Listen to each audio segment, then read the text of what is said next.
15분 정도 특강인데요. 그러니까 아까 북극성 1호 작가로서 어떻게 제가 책을 통해서 어떤 어려움을 극복하고 저 자신을 힐링하고 최근에는 이제 성공했다라기보다는 성공의 발판을 마련한 결과가 저번 달에 있었어요. 그래서 예, 그 여러 가지 계기는 이따가 말씀드리고 이거는 미니 특강이니까 우선 저번 달에 이제 여러분이 돈을 모아서 저한테 이제 그림을 마음껏 마음 놓고 그려라 해서 제가 이제 매년 쓰게 제 마음대로 재료비로 쓸 수 있는 돈이 이제 5천만 원 이상이 1년에 5천만 원 이상의 제 재료비를 쓸 수 있는 그런 투자 환경이 만들어졌어요. 그러니까 성공했다기보다는 이제 성공의 발판이 확실하게 마련됐는데 지금까지는 재료비를 구하기 위해서 참 힘들었거든요. 어쨌건 이런 이제 한 책이 8권 정도를 그동안 뭐 공저, 뭐 대필 등등 해서 썼어요. 그래서 최근에 이제 이 인공지능 시대의 창의성 뇌교육을 제가 언제 쓰기 시작했냐면은 그 알파고하고 이세돌이 대결을 할 때 1국, 2국 그 즈음부터 이미 쓰고 있었어요.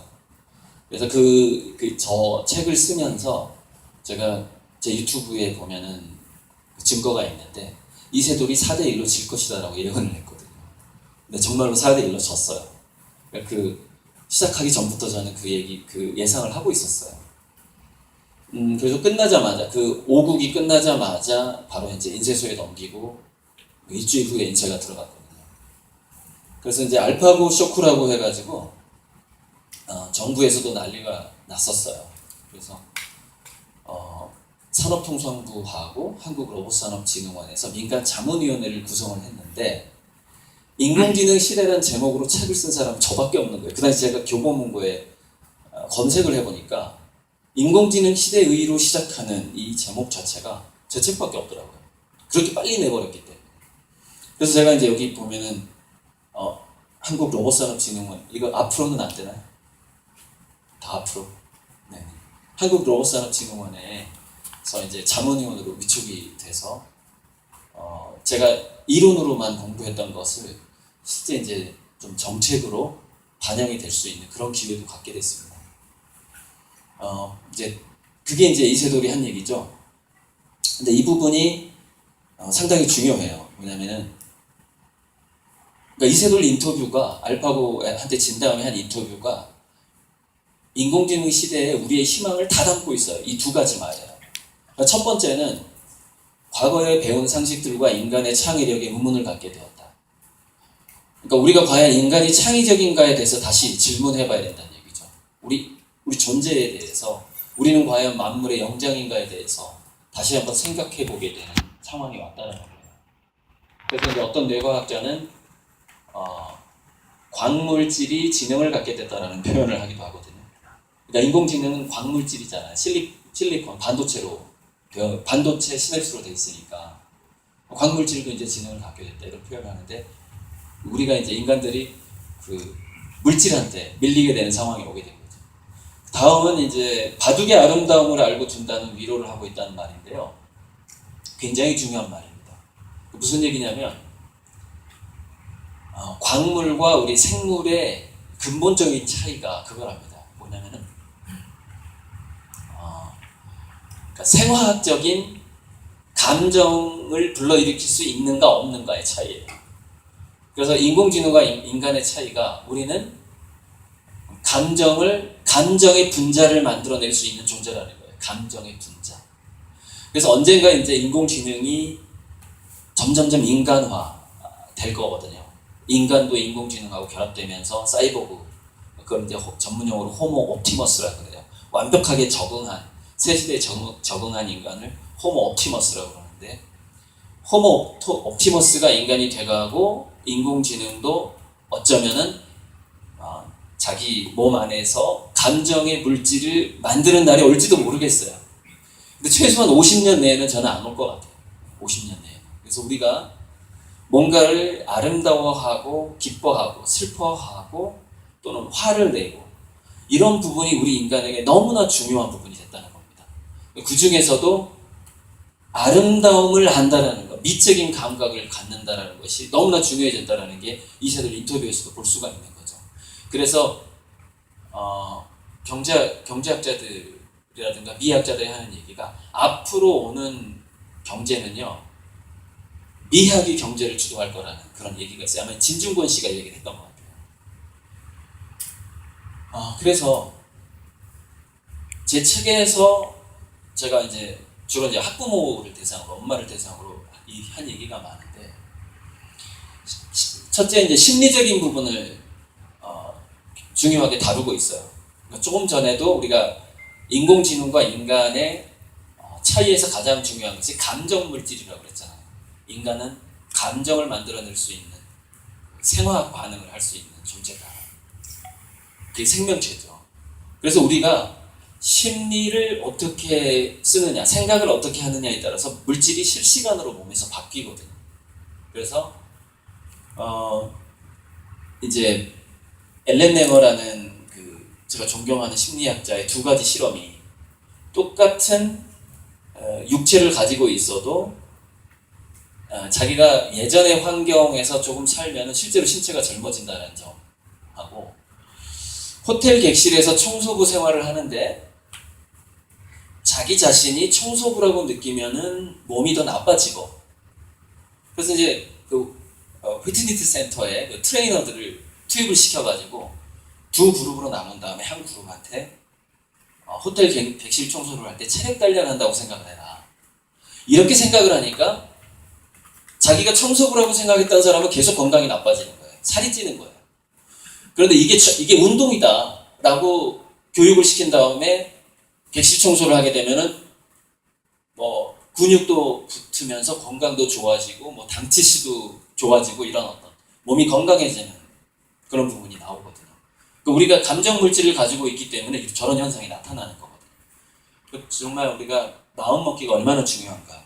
그래서 제가 어머님들한테 무엇보다 강조하는 게 1번입니다. 1번. 엄마부터 예체능 시간이 있는 꿈꾸는 여고생이 되라.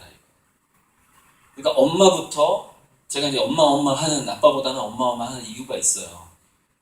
엄마와 자식들 간에 정서적으로 훨씬 더 강하게 연결이 되어 있습니다.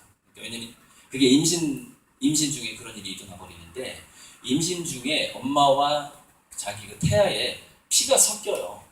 피가 섞이면서 태아의 몸속에 있는 굉장히 많은 물질들이, 유전체들이 엄마의 온몸에 박히게 되고요. 특히 이제 자기 자식의 유전체가 많은 곳이 간하고 두뇌입니다. 두뇌 속으로는, 엄마의 두뇌 속으로는 자기가 임신했던 자녀의 뉴런 세포가 들어가 버려요. 그래서 엄마와 자식은 나이 차이가 있고 서로 얼굴은 안 닮았을지라도 DNA로 보면 쌍둥이 관계입니다. 그래서 엄마가 꿈을 꾸지 않으면, 엄마가 꿈꾸는 여고생이 되지 않으면 자녀들도 꿈꾸지 않는다는 얘기예요. 정서를 그대로 가져가 버립니다. 이게 이제 제 책에서 강조하는, 첫 번째로 강조하는 거예요.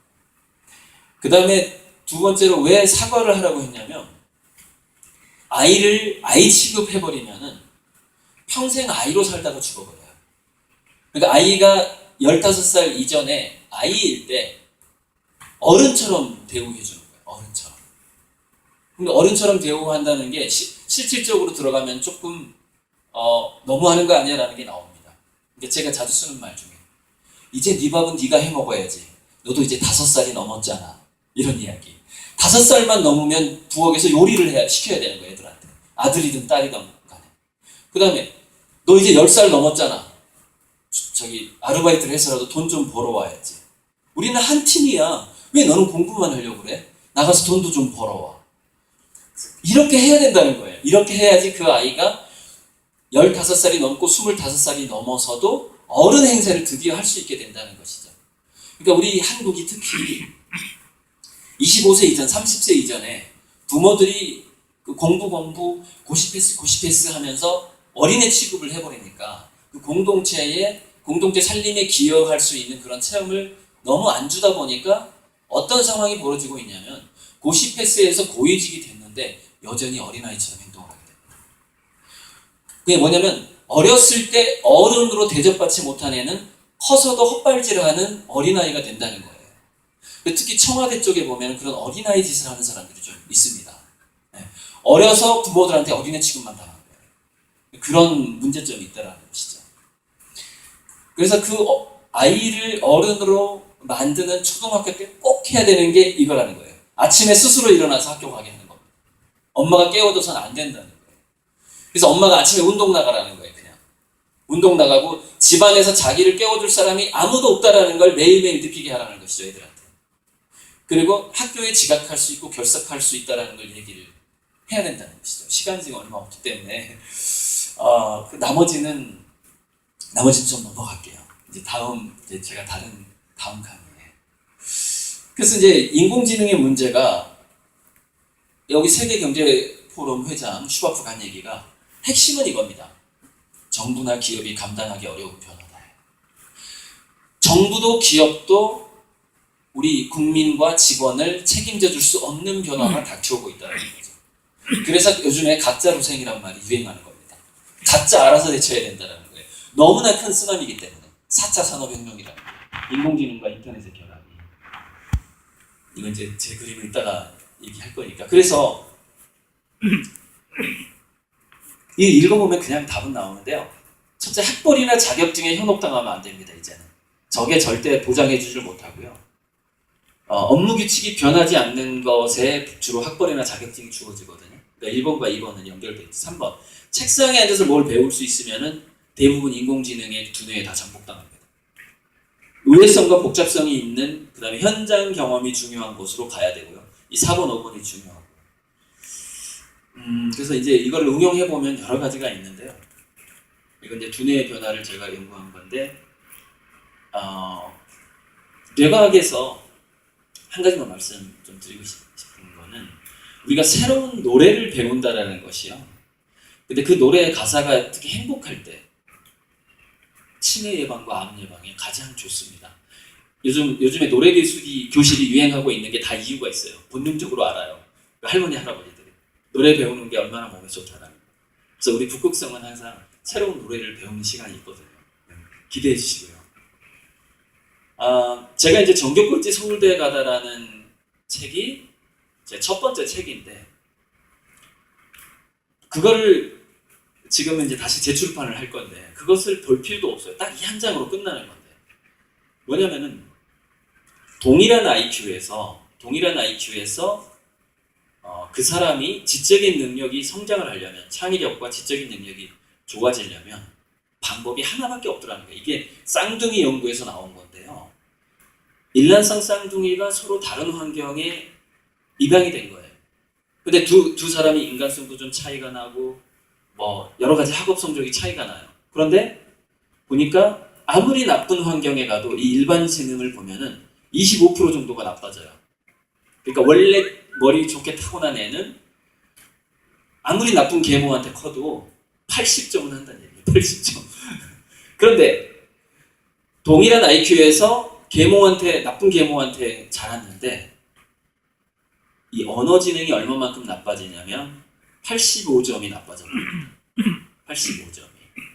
그래서 동일한 환경에서 자기 운명을 극복하고자 하는 우리 학생들이 있다면, 핵심은 뭐냐면요. 중3까지. 저는 고1 때, 고1, 고2 사이에 그걸 했는데, 중3 때까지 지구상에서 쓰는, 우리 한국어든 영어든 간에 수많은 개념을 암기하고 외우는 과정이 반드시 필요합니다. 제가 전교꼴찌에서 전국 0.2%의 성적으로 이제 한 몇 달 만에, 그러니까 1년 만에 성적을 올린 적이 있는데, 그 핵심이 뭐였냐면은, 제가 적당한 두께의 영어 사전 한 권을 외우겠다고 마음을 먹고 치열하게 노력을 했다는 거예요. 그러니까 그 단어의 뜻을 이해하고 다 외우지를 못했어요. 외우려고 노력했다는 게 중요합니다. 그래서 그 단어를 한 20살 이전에, 18살 이전에 그 과정만 거치게 되면은요, 동일한 IQ, 동일한 DNA에서 자기 자신을 가장 많이 업그레이드 시킬 수가 있는 게 바로 어휘력 공부입니다. 근데 그 과정이 삼합횡단과 같은 고통이 따르기 때문에 굉장히 중요한 게 만족지향 능력이고 끈기고 인내심인데 그 부분은 이제 초등학교 때까지 완성이 되니까 자, 그 부분도 좀 넘어가겠습니다. 시간이 짧으니까 다른 이제 그 유튜브에 올라가는 강의를 참고해 주시고요. 끝났네.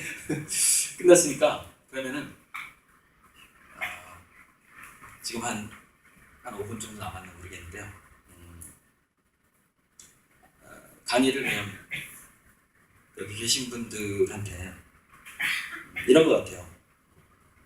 매슬로우 얘기로 좀 얘기를 나눠보고 싶은데 인공지능 시대에는요. 아까 제가 학벌과 자격증에 의존하지 말라고 그랬잖아요. 그러니까 누구한테 기대서는 안 되는 시대가 됐는데 마크 트웨인이라는 작가하고 매슬로우가 공통적으로 자주 했던 말이 뭐였냐면은 망치를 든 사람들은 모든 것이 못으로 보인다는 말을 했어요. 그 망치가 의미하는 게 뭐냐면은 어떤 권력, 학벌, 자격증, 계파, 연줄 그런 겁니다. 이제는 우리가 그런 것에 의지를 하게 되면은요, 자꾸 그렇게 그런 망치를 들고 놓지 않으려고 하게 되면은 그 사람이 앞으로는 왕따를 당하게 돼요. 지금 그 정부 국회가 새롭게 구성되는 걸 보면 이제 그걸 어느 정도 알 수가 있는데, 그래서 우리가 망치를 놓고 뭐를 해야 되냐면은 연결고리가 되고 그 다음에 다리가 돼줘야 돼요. 서로한테 고리가 되고 다리가 되고. 좀 전에 여기 회장님이 저한테 해주신 말씀인데 고리와 다리. 그래서 우리 두뇌의 성장도 시냅스와 시냅스 사이가 처음에는 고리를 형성시킨 다음에 그 고리를 기반으로 해서 계속 뭔가 생각을 하다 보면 그 연결된 고리가 다리가 되는 그 과정을 통해서 우리 두뇌가 발전을 하고 치매도 안 걸리고, 또 두뇌가 발전을 하면 반드시 신체가 따라오는 게 면역력이 좋아집니다. 그래서 무병장수하고 천수를 다하게 되는 거죠. 여러분, 지금 인간의 자연 수명이 몇 살이냐면요, 근육세포하고 뉴런세포의 평균 수명을 보면 알 수가 있어요. 뉴런세포하고 근육세포의 평균 수명이 125살이에요. 그래서 인간은 원래 120세에서 150세 정도로 사는 게 정상입니다. 아무런 의학적인 도움을 받지 않고도 자연 수명이 140까지도 갈 수가 있어요. 이제 그렇게 하려면 우리가 이제 마음 먹기, 마음을 어떻게 먹는가 생각하는가, 음식을 잘 먹기, 음식 잘 먹기, 그 다음에 몸을 잘 쓰기, 내가 어디에 있어야 되고 누구를 만나야 되고 무슨 이야기를 해야 되고 어떤 행동을 해야 되고. 근데 그 중에서 우리가 행동 중에서 고리와 다리가 되는 행동의 기본은 잘 아시고 계실 겁니다. 그건 뭐냐면요, 봉사, 재능 기부 이런 것들이에요. 그리고 돈을 열심히 버는 그 이유도 내가 고리가 되고 다리가 돼주고 물에 빠진 사람들을 건져주기 위해서 내가 지금 공부한다 이런 마음을 먹을 때 좋은 점은 좋은 영감이 잘 떠오른다는 겁니다. 우리 마음이 동심이 됐을 때 인간은 세타파라는 상태가 자주 돼요, 두뇌가. 근데 영감과 초능력은 세타파 상태에서 가장 활성화됩니다. 그래서 제가 이제 좋아하는 사자성어가 동심영명이라고, 동심은 영이 맑다라는 뜻입니다. 동심영명. 이것으로서 미니 강의를 마치겠습니다. 감사합니다.